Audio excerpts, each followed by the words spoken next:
તો ગુજરાતમાં ફરી સ્વાઇન ફ્લૂએ માથું ઉંચક્યું છે। રાજ્ય સરકાર અત્યારે એલર્ટ મોડમાં છે। રાજ્ય સરકાર સ્વાઇન ફ્લૂ સામે લડવા માટે સજ્જ જોવા મળી।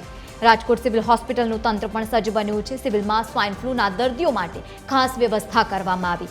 સિવિલમાં દર્દી માટે યોગ્ય સારવારની વ્યવસ્થા કરાઈ છે।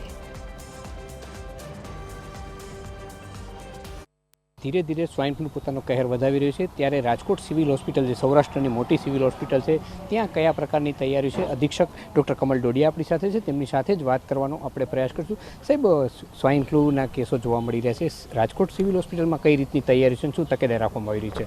અત્યારે અમારી પાસે સ્વાઇન ફ્લૂના દર્દીઓ આવવાનું થયો છે, પરંતુ હું આપના માધ્યમ દ્વારા પ્રજાને જણાવવા માગું છું કે અત્યારની સ્થિતિની અંદર કોઈ ગભરાવાની જરૂર નથી। એવા કોઈ ઘાતક સ્થિતિ આવતી નથી। આપણો ભૂતકાળના અનુભવને કારણે આપણે ખૂબ એનો વિકરાળ સ્વરૂપ રાખી દઈએ છીએ અને ઘણીવાર જાણે કે અજાણે એ અફવાઓમાં આવીને આપણે દહેશતમાં આવી જાય છે।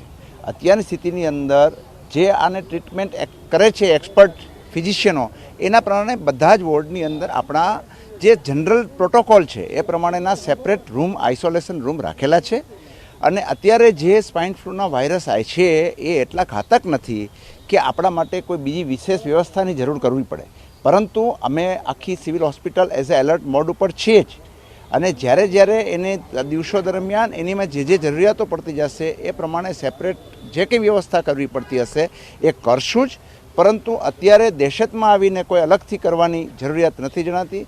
સૌ શાંતિ ફ્લૂ જે આપણે પહેલાં જે હિસ્ટ્રી છે આપણી ભૂતકાળની, એવી અત્યારે કોઈ સ્થિતિ થઈ નથી।